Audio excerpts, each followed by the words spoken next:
వెనక నుంచి ఎవరన్నా పొడిస్తే మనం ప్లేస్తామని నాకు తెలుసు. అంటే మన గురించి మనకు తెలియనప్పుడు ఎంతమంది అన్నా బ్యాక్ సైడ్ మాట్లాడుకుంటారు. మనతోటి మన రిలేషన్షిప్ అంటే మనతోటి ఉండి ఫ్రెండ్షిప్ చేసినప్పుడు నేనంటే ఏంటిదని తెలిసినప్పుడు వాళ్ళు అలాంటివి చేయరు. కాకపోతే ఆ కామెంట్స్ని నేను ఎప్పుడైనా కానీ పాజిటివ్గానే తీసుకున్నా.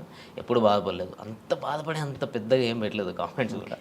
లైట్ బాగా బాధపడిన క్షణం బాగా బాధపడిన క్షణం అంటే మనిషి జీవితంలో హ్యాపీ ఉంటుంది, అట్లా సాడ్ కూడా ఉంటుంది. చాలాసార్లు జరుగుతుంది, కానీ మన మైండ్లో ఒకటి రిజిస్టర్ అయిపోయి ఉంటుంది కదా. అంటే నేను లైఫ్లో ఒకటి మనం ఎప్పుడైనా కానీ ఒకటి అనుకుంటాం, ఇట్లా ఉండాలి, ఒక ఫ్యామిలీతో ఉండాలి, ఇది ఇది అని నేను ఒక పెద్ద కోట కట్టుకున్న తర్వాత ఒకటేసారి కూలిపోయింది. అది కొన్ని రోజులు స్ట్రగుల్ ఫేస్ చేసిన, అంతకు మించి బాధ దాని తర్వాత కూడా నేను లైఫ్లో అనుభవించలేదు. అదొకటే బాధ. మళ్ళీ ఇప్పుడు కలవాలనిపించలేదు మళ్ళీ ఈ టాపిక్. Okay okay. అంటే ఏదైనా ఇప్పుడు బ్యాక్ వెళ్తే అది నేను మార్చుకోవాలి నా లైఫ్లో ఏదో ఒక థాట్ ఉంటుంది కదా, అట్లా ఏముంది మీ లైఫ్లో? దేవుడు ఇచ్చిన ఒక లైఫ్లో దేవుడు ఎటు వెళ్ళాలో అనేది డిసైడ్మెంట్ చేస్తాడు.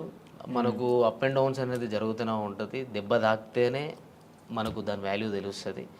దాన్ని నేను మార్చుకోవాలని అనుకోవట్లేదు. నేను దెబ్బ తినాలి ఎవ్రీ టైం. ఇప్పుడు కూడా నేను ఎప్పుడు స్ట్రైట్గా వెళ్ళాలని లేదు, అప్ అండ్ డౌన్స్ తోటే వెళ్ళాలని నా లైఫ్ అనుకుంటున్నాను అంతే. మార్చుకోవాలి, ఇది మార్చుకోవాలి, అది మార్చుకోవాలని లేదు. మనం ముందు ఏమైనా గోల్ పెట్టుకుంటే దాన్ని స్ట్రైట్గా ఫాలో అయ్యి దాన్ని కరెక్ట్ రీచ్ కావాలి. ఇది మాత్రం చేసుకోగలగాలి. కానీ మన లైఫ్ని మార్చుకోవాలంటే ఈ గోల్నే మనం ఏదైతే అనుకున్నామో ఆ సక్సెస్తోనే మార్చుకోవాలి అంతే. అంటే డాన్సర్ టు యాక్టర్ అయ్యారు, ఇప్పుడు ఆర్టిస్ట్ అయ్యారు కదా. అవును. సో డాన్సర్ నుంచి ఆర్టిస్ట్గా టర్న్ అవడానికి మీరు చాలా స్ట్రగుల్ ఫేస్ చేస్తుంటారు కదా. ఎందుకు అలా వెళ్ళడం, ఇక్కడ బాగుంది కదా అని చాలామంది చెప్పుంటారు మీరు. సో ఎందుకు ఇట్లా ఎలా అంటే డాన్సర్ నుంచి యాక్టర్గా అంటే ఇట్లా ఎందుకు చూస్ చేసుకున్నాను అంటే, డాన్సర్ అంటే బేసిక్గా యాక్టర్ అనమాట. అంటే డాన్స్ అంటే అది స్క్రీన్ వెనకాల ఉండి కొన్ని ఉంటాయి కదా, అట్లా కాకుండా మొత్తం మీ మీదే నడుస్తుంటుంది మొత్తం ప్రతిదీ. అంటే ప్రతిదీ అక్కడ ఏంటంటే ఎమోషన్ అన్నది అంత పట్టించుకోండి. మీరు కొరియోగ్రాఫ్ చేస్తారు అంత బాగా, ఇక్కడ ఎమోషన్ అంతా చాలా ఉంటుంది కదా, ఆర్టిస్ట్గా కూడా చూస్తుంటారు కదా. సో కష్టం అనిపించిందా లేకపోతే? లేదు, నాకు చిన్నప్పటి నుంచి ఆర్టిస్ట్ అంటే యాక్టింగ్ కానీ డ్యాన్స్ కానీ చాలా ఇష్టం. అట్లనే చిన్నప్పటి నుంచి ఉంది. ఒక డాన్సర్గా అంటే ఫస్ట్ ఆఫ్ ఆల్ డాన్సర్గా ఒక గుర్తింపు తెచ్చుకున్నాం కాబట్టి అది ఉంది. నాకు కూడా ఎప్పుడైనా ఇలాంటి క్యారెక్టర్ చేయాలి, ఇట్లా ఉండాలి, ఇది చేయాలి, మనం ఒక డాన్సర్గా కాకుండా ఒక యాక్టర్ కూడా ప్రూవ్ చేసుకోవాలని నాకు చిన్నప్పటి నుంచి ఉండే. ఆ ఛాన్స్ నాకు వచ్చింది, చేసుకున్నాను. గుర్తించారు ఆడియన్స్, అంటే జనాలు కూడా నన్ను యాక్సెప్ట్ చేసారు. హ్యాపీ. మీకు ఎవరంటే బాగా ఇష్టం? ఈ డాన్సర్స్లో బాగా ఇష్టం మీకు? డాన్సర్స్లో ఎవరు బాగా ఇష్టం? డాన్సర్స్లో డాన్స్ చేసే వాళ్ళు ప్రతి ఒక్కరు ఇష్టం. అంటే ఒక ఇన్స్పిరేషన్ ఒకళ్ళు ఉంటారు కదా, అలా ప్రభుదేవ్ మాస్టర్, చిరంజీవి గారు. ఓకే, అట్లా. సో అందుకే ఆయనలాగా మీరు ఆర్టిస్ట్ అయ్యారు, డైరెక్టర్ అవుతారా? మళ్ళీ ఆయన కూడా డైరెక్టర్ కదా. అంటే డైరెక్షన్ స్కిల్స్ ఉన్నాయి, డైరెక్షన్ చేసేది నేను. ఏవైబి ఆర్ట్స్ అనే యూట్యూబ్ ఛానల్లో నేను అంతకుముందు 2018లో వర్క్ చేసినప్పుడు అందులో ఒక వరల్డ్ ఫేమస్ లవర్ అని, అప్పుడే world famous lover Vijay Deverakonda గారిది రిలీజ్ అయింది. ఆ టైంలో నేను అదే టైటిల్ మీద వరల్డ్ ఫేమస్ లవర్ అని చెప్పేసి ఒక షార్ట్ ఫిల్మ్ చేసిన. అంటే డైరెక్షన్ కానీ, స్టోరీ రైటింగ్ కానీ, సాంగ్స్ కూడా రాయడం కానీ, ఇవన్నీ నాకు చిన్నప్పటి నుంచి ఇష్టం, ఇంట్రెస్ట్ అంతే. ఇక ఓకే, ఫీల్డ్లోకి రాకముందు ఏం చేసేవారు? అంటే ఈ ఫీల్డ్లో అంటే నేను చిన్నప్పటి నుంచి డ్యాన్సర్ని, అండ్ నా స్టడీ ఇంటర్లోనే స్టాప్ చేసేసిన. ఇంటర్ తర్వాత నాకు డ్యాన్స్ మీద ఇంట్రెస్ట్ కాబట్టి డైరెక్ట్ ఫిల్మ్ ఇండస్ట్రీకి వచ్చేసిన. ఓకే, అంటే ఫ్రెండ్స్ ద్వారా. తర్వాత మీకు ఇంట్రెస్ట్ ఉంది, ఇంటర్ తర్వాత ఇక్కడికి వచ్చారు కదా. అవునండి. ఈ ఫిల్మ్ ఇండస్ట్రీకి రావడానికి ముందు, ఈ ఇంటర్ అయిపోయిన తర్వాత మీరు ఎలా రావాలనుకున్నారు? లైన్ ఎక్కడ దొరికింది? అంటే ఫ్రెండ్ ద్వారా మగధీర డే టు డ్యాన్స్ అని ఉండదు ఆ టైంలో. Aata and challenge, challenge and Dhee and Magadheera dare to dance, ఇప్పుడు 3 జరుగుతూ ఉండే అప్పుడు షూట్స్. ఇది ఛాలెంజ్ అనేది మా టీవీలో వచ్చేది, డి అనేది ETV, Magadheera dare to dance Zee తెలుగులో వచ్చేది. మా ఫ్రెండ్ వచ్చేసి రెగ్యులర్గా చేసేవాడు అందులో. నన్ను మా ఫ్రెండ్ ఏం చేసిండు, సాగర్ ఆయన పేరు, ఆయన తీసుకెళ్ళాను అనమాట. నువ్వు డ్యాన్స్ బాగా చేస్తున్నావు కదరా, నువ్వు కూడా సైడ్ డాన్సర్గా చేసేవరా కంటెస్టెంట్స్ తోటి అని చెప్పేసి తీసుకొని వచ్చిండు. నందు మాస్టర్తో చేసినాం. దాని నుంచి మెల్లగా శోభన్ మాస్టర్ అని చెప్పేసి హైదరాబాద్లో ఉండదు తెలుసు గారు, ఆయన రాకేష్ మాస్టర్ని పరిచయం చేయించిండు. మన రాకేష్ మాస్టర్ ఉన్నారు కదా, ఆయనను పరిచయం చేయించి ఇట్లా స్టూడెంట్స్ ఉన్నారు మాస్టర్, మీ దగ్గర పెట్టుకోండి, ఈవెంట్స్ కానీ ఏమైనా ఉన్న వాళ్ళు అన్నీ చేస్తారు అని చెప్పనంటే, వాళ్ళ తరపు నుంచి మేము బోరబండలో ఉండే అప్పుడు రాకేష్ మాస్టర్ గారు. అప్పుడు అక్కడికి వెళ్ళి అట్లా స్టార్ట్ అయింది. అక్కడ నుంచే మాస్టర్ అంటే చాలా మాస్టర్ దగ్గరనే నేర్చుకున్నాను. నాకు ఒక డాన్సర్గా నేను డాన్స్ చేయగలుగుతాను కానీ ఎక్స్ప్రెషన్స్ అవన్నీ నాకు తెలిసి ఉండేవి కాదు. 2008, 2009లో నేను ఇక్కడ ఇంద్రలోక్ కాంప్లెక్స్లో ఉండేది. అప్పుడు బోరమండ నుంచి ఇక్కడికి ఇంద్రలోక్ కాంప్లెక్స్కి వచ్చినాం అనమాట, ఇంద్రానగర్ దగ్గరికి. అక్కడ ఇన్స్టిట్యూట్ మాస్టర్ ఓపెన్ చేసిరు. అక్కడ ఒక 1 year వర్క్ చేసినాం కావచ్చు. ఆ టైంలో నాకు డ్యాన్స్ తప్ప ఏం తెలిసేది కాదు. అన్ఎక్స్పెక్టెడ్ అంటే ఆయన ప్రతిరోజు క్లాస్ తీసుకునేటోడు. అసలు డ్యాన్స్ చేస్తే డ్యాన్సే కాదు, ఎక్స్ప్రెషన్స్ ఉండాలి. అలాంటివి నేను ఆయన దగ్గర చాలా నేర్చుకున్నా.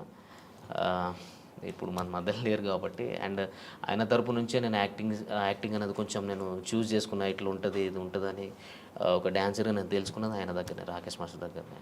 అంటే కొరియోగ్రాఫర్గా సినిమాల్లోకి వెళ్ళకుండా మళ్ళీ ఆర్టిస్ట్గా టర్న్ అయ్యారు కదా మళ్ళీ. అంటే ఆ టైంలో 2009లో Gemini TV 31st night event చేసినాం. నాకు ఒక 10 days బాగా స్ట్రగుల్, అంటే ఎక్కువ స్టేన్ అయిపోయింది, ఫీవర్ వచ్చేసింది. ఇక్కడ నుంచి సిక్ అయిపోయి ఇంటికి వెళ్ళిపోయినా. ఇంటికి వెళ్ళిన తర్వాత ఇంట్లో వాళ్ళు పంపించలేదు. అప్పటికి ఆ లోపు ఒకవేళ 2009లో ఉండేది ఉంటే నాకు సైడ్ డాన్సర్ కార్డ్ తీసుకున్నట్టు. అప్పుడు షారోన్ అన్న ప్రెసిడెంట్గా ఉండే. ఆ టైంలో నీకు ఇప్పిస్తా అంటే పాల్ మాస్టర్ని చాలామంది వచ్చేవారు అప్పుడు రాకేష్ మాస్టర్ దగ్గరికి.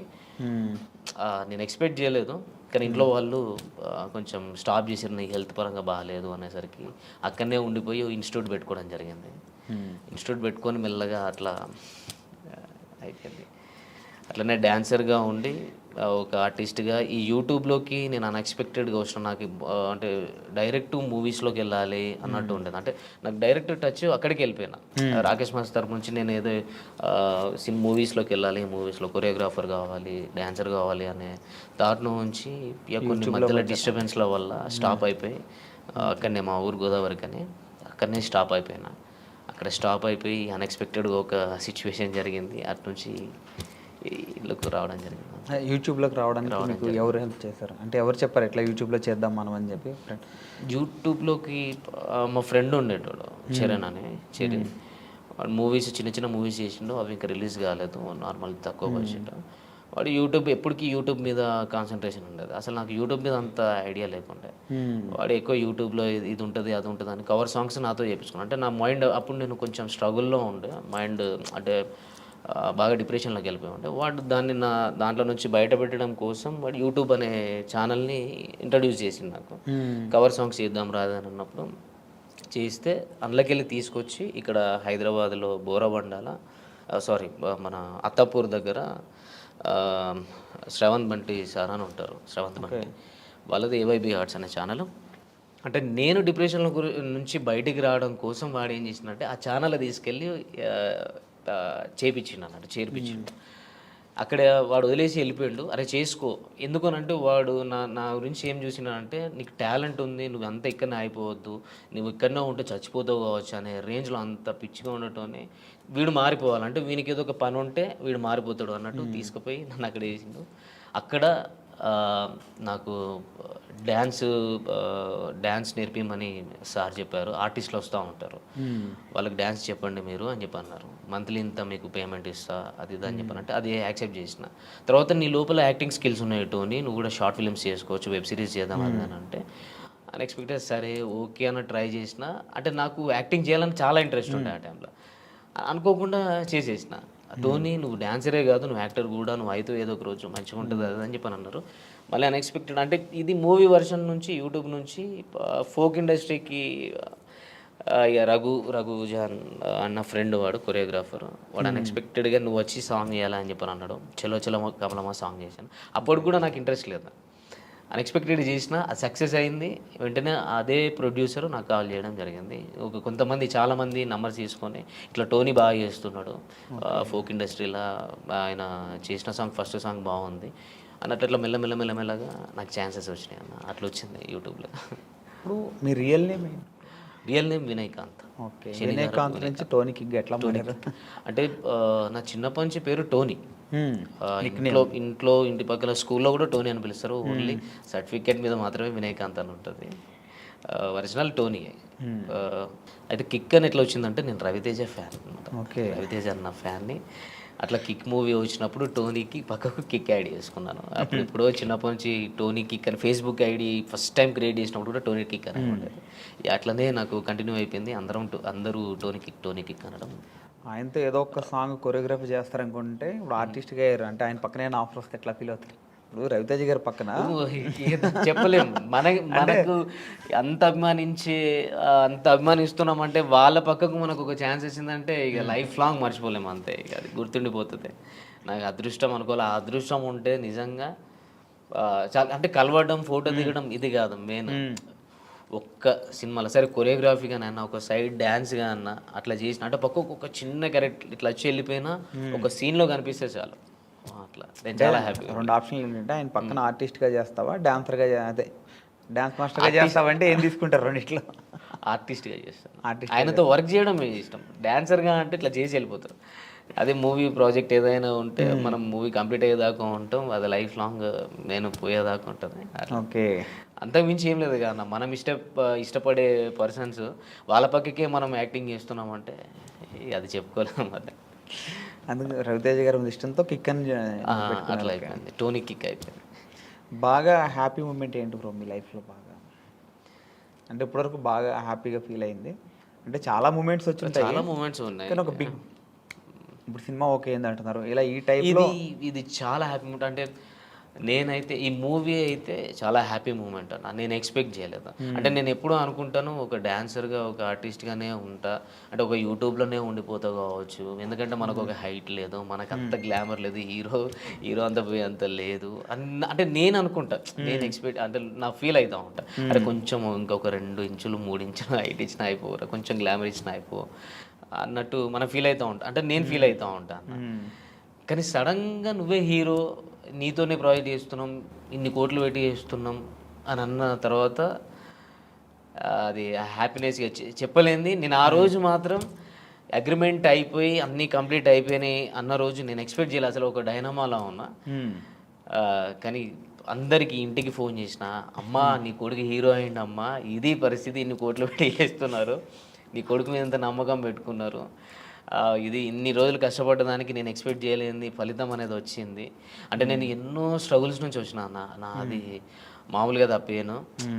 ఎన్నో బాధల నుంచి అసలు నేను అసలు ఏ దారి ఎటు నుంచి దేవుడు ఎటు తీసుకెళ్తాడో కూడా ఎక్స్పెక్ట్ చేయలేదు. అసలు ఈ 5 years ఎట్లా గడిచింది అనేది కూడా నాకు ఐడియా లేదన్న. అట్లా వెళ్ళిపోయింది అంతే. కానీ సంతోషంగా అంటే చాలా హ్యాపీగా ఫీల్ అవుతున్నాను. నా ఐ డ్రీమ్లో చెప్పుకుంటా. ఐ డ్రీమ్లో చెప్తాను. ఓకే. ఓకే. ఇంకా ఫ్యూచర్ ప్రాజెక్ట్, ఇంకా ఫ్యూచర్ మీ గోల్స్? మూవీ ఓకే అయింది అంటే ఎప్పటి నుంచో అనుకుంటున్నారు కదా సినిమా. మీ ఫ్యాన్స్ని కూడా చాలా మందిని తొందరలో సినిమా వస్తాను, సినిమా తీస్తాను అని చాలా రోజుల నుంచి అన్నాను. కానీ కన్ఫామ్గా మీకు ఈ 2 monthsలో ఈ వచ్చే 2 monthsలో అప్డేట్ ఇస్తారు. ఎందుకంటే గ్రౌండ్ వర్క్ నడుస్తుంది, వర్క్షాప్ నడుస్తుంది. అంతా అయిపోయిన తర్వాత అఫీషియల్గా మీ ముందుకి వస్తాం.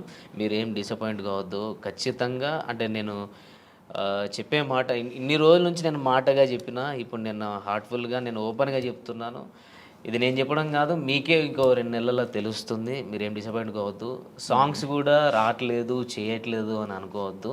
ఎందుకంటే ఒక మంచి ప్రాజెక్ట్తో, ఒక పెద్ద సినిమాతో మీ ముందుకు వస్తున్నాం కాబట్టి, మంచి కథతో వస్తున్నాం కాబట్టి మీరు దాన్ని కూడా యాక్సెప్ట్ చేయండి. అండ్ మీరు లేకపోతే నేను లేను. అండ్ చాలా థ్యాంక్ యూ. నన్ను కూడా ఇందులో ఇంకా సపోర్ట్ చేయండి అని నేను కోరుకుంటున్నాను అంతే. వాళ్ళకు ఇప్పటివరకు ఎన్ని సాంగ్స్ చేశారు మొత్తం? నేను ఒక 300 దాకా చేశాను. ఈ 300 సాంగ్స్లో బాగా కష్టంతో చేసిన పాటే ఉంది. బాగా అరే వద్దు ఇంకా అది మనం అనుకున్న తర్వాత సాంగ్ కంప్లీట్ అయిపోయినా కొంచెం కష్టంగా ఉంది అనిపించింది పాట ఏంటి? కష్టంగా అంటే ఇప్పుడు నేను లక్ష్మణ్ అన్నతోటి ప్రాజెక్ట్ చేసినప్పుడు కొంచెం భయంగా కష్టంగా అనిపించేది. అట్లా కొన్ని టైమ్స్లో నేను హెల్త్ కరెక్ట్గా లేనప్పుడు కూడా డ్యాన్స్ చేయడం నాకు బాగా కష్టం అనిపించింది. అట్లా చాలా జరిగినాయి అన్న. ఒక్కటని కాదు, బాగా జరిగినాయి. ఇది యాక్టింగ్ వర్షన్కి వస్తే లక్ష్మణ్ అన్నతో చేస్తే కొన్ని కష్టం అనిపిస్తాయి, భయం అనిపిస్తుంది. కష్టం ఏం లేదు, ఇష్టమే, కానీ కొంచెం భయం వేస్తుంది. డ్యాన్స్ పరంగా వస్తే కష్టం. ఎందుకంటే మొత్తం బాడీ మొత్తం షేక్ చేయాలి కాబట్టి కొన్ని సిచ్యువేషన్స్లో నాకు హెల్త్ కరెక్ట్గా సహకరించినప్పుడు కొంచెం కష్టం అనిపించింది. చాలాసార్లు అయింది అట్లా. అంటే ఇన్ని పాటల్లో మీకు ఇష్టం లేకుండా మీరు ఏదో ఒక ఫ్రెండ్ చెప్పారని ఫ్రెండ్ గురించి అని అంటే పాట నచ్చకపోయినా మీరు చేసినవి ఒకటి ఉంటాయి కదా, ఉన్నాయా అట్లాంటివి? పేరు చెప్పాలి లేదా? అట్లా లేదా? తర్వాత బాధపడింది ఏమున్నాయా? లేదు అట్లేం లేదు. మనం ఏదైనా సాంగ్ నచ్చితే చేస్తాం, నచ్చకుండా అయితే మనం చేయలేము, అడిగేయలేము. నచ్చే చేసినాము నేను సాంగ్స్, ఎప్పుడు నచ్చకుండా చేయలేము. ఓకే. అంటే కొంతమంది ప్రొడ్యూసర్స్ కూడా అంటే అంటే పాట హైప్ పోతుంది అనే నమ్మకం కాకుండా మీడియంలో ఉంది, ఒకటి హైప్లో ఉంది, అంటే మొత్తం పూరా డల్గా ఉంటే మాత్రం లేదన్నా ఇలా లేదు అని చెప్పగలుగుతా. కానీ నన్ను కన్విన్స్ చేసి నేను ఇష్టం లేకుండా చేసిన ప్రాజెక్ట్ అయితే ఏది లేదు, అన్ని ఇష్టం ఉండే చేసేసిన. కొంతమంది నెగిటివ్గా కామెంట్లు పెడుతుంటారు, వాంటెడ్లీ కావాలని పెడుతుంటారు. అట్లా వచ్చినప్పుడు ఎలా ఫీల్ అవుతుంది? నేను కావాలని పెట్టినప్పుడు దాన్ని నేను ఏం చేయలేనన్న. నేనైతే అసలు ఈ స్టార్టింగ్లో ఎప్పుడో 1 ఇయర్లో అంటే ఈ ఫస్ట్ ఇయర్లో నేను చూసుకున్నా కామెంట్స్, బాధ అనిపించేది. తర్వాత నుంచి అసలు కామెంట్స్ చూడడమే బంద్ చేసిన. తర్వాత మధ్యలో మా ఫ్రెండ్స్ ఎప్పుడు కామెంట్స్ కూడా చూసుకోవాలి, చూసుకుంటే నీ గురించి ఏం నెగిటివ్ ఉందా పాజిటివ్ ఉందా తెలుస్తుంది, దాన్ని నువ్వు క్లియర్ చేసుకోవచ్చు అన్నట్టు కూడా మాట్లాడేది. అట్లా నేను చూసేది. అవన్నీ చూసి ఏమైపోయిందనంటే కామన్ అయిపోయింది నాకు. అంత నెగిటివ్గా తీసుకునే అంత లేదు. తర్వాత నాకైతే ఎవరు ఇదివరకు నెగిటివ్గా పెట్టిర్రో వాళ్ళందరూ పాజిటివ్గా కామెంట్స్ ఇప్పుడు స్టార్ట్ చేసారు. అది నాకు హ్యాపీగా ఉంది. ఓకే, బెస్ట్ కాంప్లిమెంట్ ఏంటి ఇప్పటివరకు మీ లైఫ్లో? ఎవరి నుంచి వచ్చింది? బెస్ట్ కాంప్లిమెంట్ నాకు లక్ష్మణ్ అన్న తరపున వచ్చింది. ఓకే, లక్ష్మణ్ అన్న నుంచి వచ్చింది, నా ఫ్రెండ్స్ తరపున నుంచి వచ్చింది. బబ్లు గారు కానీ రఘుజాన్ గారు కానీ వాళ్ళ తరపున నుంచి వచ్చింది. కానీ లక్ష్మణ్ అన్న అంటే ఆయన నేను ఒక యూట్యూబ్ జక్కన్నగా చూస్తాను. అంటే ఆయననే అంటే నాకేం పూర్తిగా తెలియదు కదా, నాకు యాక్టింగ్ స్కిల్స్ ఉన్నాయి అంటే నేను చేయగలుగుతా అంది. ఆ నమ్మకం పెట్టుకొని ఆయన ఇట్లా చేయాలి అట్లా చేయాలి అని చెప్పి అన్నాడు. ఆయన ఒక మంచి కాంప్లిమెంట్ అన్న. ఒక టైంలో దీన్ని ఒకసారి అన్నాడు, నేను చనిపోయేంత లోపల నిన్ను హీరోగా చేసి నేను పోతాను, అంత మంచి యాక్టర్. అంటే ఇది నాకన్నా ముందు పర్సనల్గా బబ్లుతో షేర్ చేసుకున్నాడు. టూనన్నా ఇంత మంచి యాక్టర్, ఆయనను ఖచ్చితంగా చనిపోయే అంటే నేను చచ్చేంత వరకు అంటే చచ్చేంత లోపల ఆయన హీరోని చేసి ఉంటానా, నిల్చోబెడతా అలాంటి అంత మించి ఇంకేం లేదన్న నాకు. ఆయన అట్లా అన్నాడంటే అంటే ఆయన నాకు యూట్యూబ్లో ఆయన నాకు చాలా పెద్ద ఒక మంచి గొప్ప వ్యక్తులకే కనిపిస్తాడు. అట్లాంటి పర్సన్ అన్నాడు అని అంటే ఒక ఇన్స్పిరేషన్గా తీసుకుంటాను నేను. అంటే ఇట్లా చేయాలరా, ఇట్లా ఉండాలని. అట్లాంటి అయినా నాతో స్ట్రేట్గా చెప్పకుండా నా ఫ్రెండ్స్తో చెప్పుకున్నాడు అని అంటే నాతో కూడా డైరెక్ట్గా అన్నాడు. ఒక తర్వాత కొన్ని డేస్ తర్వాత అన్నాడు. ఆ మాట